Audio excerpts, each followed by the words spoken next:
Siempre oímos hablar de la tecnología blockchain como la gran revolución, ¿verdad? Un futuro de transparencia, de libertad financiera, una narrativa que la verdad suena increíble. Pero como en todo, detrás de ese brillo hay una cara B. Así que hoy vamos a hacer justo eso, vamos a explorar ese lado oscuro, los problemas, los riesgos y las consecuencias que casi nunca salen en la conversación. Y esta idea es fundamental. No se puede valorar de verdad el potencial de algo si no se conocen también sus peligros. Es una cuestión de responsabilidad. Así que con esto en mente, empecemos el viaje. Bueno, pues vamos a meternos en faena. Y lo lógico es empezar por la base, por los cimientos, la propia tecnología.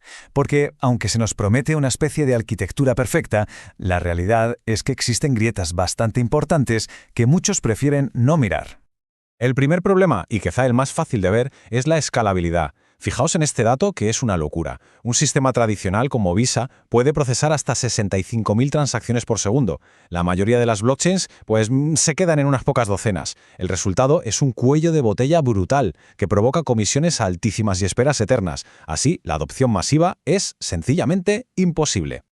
Y es que, además, no hay una blockchain. No, que va, hay miles. Y esta diversidad, que podría parecer una ventaja, en el fondo ha creado un caos de proyectos aislados. Es como tener un archipiélago de islas, cada una con su propio idioma y sin puentes que las conecten. Para alguien que llega nuevo, es un laberinto confuso y súper frustrante. Y aquí llega una de las grandes paradojas. Se habla de redes con miles de ordenadores, pero a veces todo el proyecto, toda la idea, depende de un grupito minúsculo de 3 o 4 desarrolladores. Si este equipo se cansa, abandona el proyecto o comete un error grave, todo el sistema se puede venir abajo. Al final, es una dependencia muy parecida a la de una empresa tradicional, ¿no? Claro, estas grietas técnicas no son solo un debate para ingenieros, para nada. Son el origen de peligros económicos pero que muy reales, porque aquí los riesgos afectan directamente al bolsillo de la gente. Lo primero es la volatilidad. Es la norma. Aquí no es nada raro ver cómo un activo digital sube o baja un 40% en un solo día, a veces por un simple tuit, por un rumor. Es literalmente un casino digital. ¿Se puede ganar mucho? Sí, pero también se puede perder hasta el último céntimo en cuestión de horas. El anonimato y esa supuesta descentralización también son, por desgracia, un imán para los estafadores. ¿Y la cifra? Bueno, la cifra es para echarse a temblar. Miles de millones de dólares perdidos en los últimos años. Equipos anónimos que desaparecen con el dinero, contratos con puertas traseras, de todo. De hecho, muchos proyectos que se venden como el futuro de las finanzas son en realidad un esquema Ponzi de manual. El timo de toda la vida, pero con un disfraz tecnológico. El mecanismo es simple, prometen rentabilidades imposibles y para pagar a los inversores antiguos necesitan que entre sin parar dinero de inversores nuevos. Cuando el grifo se cierra, todo se derrumba como un castillo de naipes. Pero ojo, que el precio a pagar no es solo económico. El impacto de esta tecnología va mucho más allá y tiene un coste muy tangible para nuestro planeta y para la sociedad en general. Hablemos del consumo energético. El mecanismo que da seguridad a redes como la de Bitcoin, el famoso Proof of Work, necesita una cantidad de electricidad, demencial. Para que nos hagamos una idea, en sus picos ha llegado a consumir más energía que un país entero de tamaño medio. Una auténtica barbaridad que, por mucho que se hable de renovables, sigue siendo un problema fundamental del diseño. Siempre se destaca la inmutabilidad como una de las grandes fortalezas. La idea de que nada se puede cambiar ni borrar. Suena genial, ¿a que sí? Pues también es una debilidad enorme. ¿Qué pasa si se publican datos personales sensibles? Pues que se quedan ahí para siempre, a la vista de todos.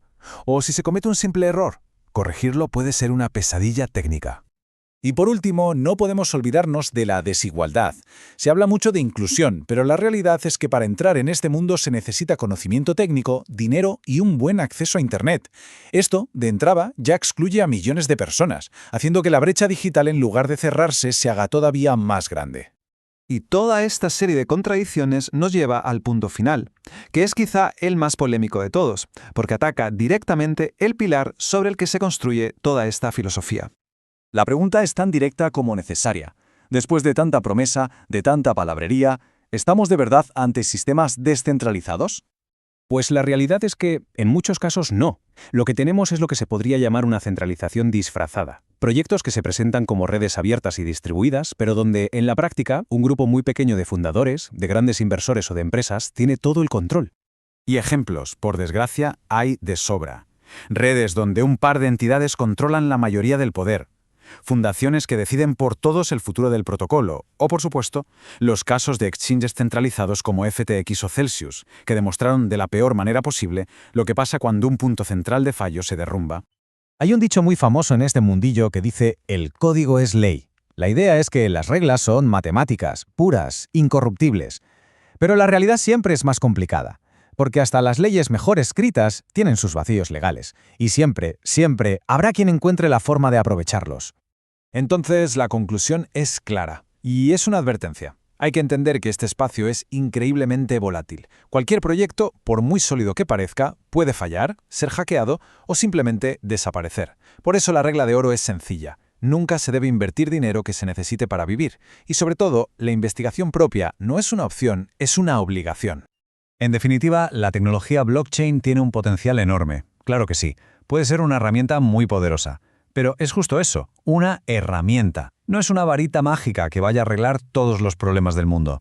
Y conocer su lado oscuro, sus fallos y sus riesgos es el primer paso indispensable para poder usarla con cabeza y de forma responsable.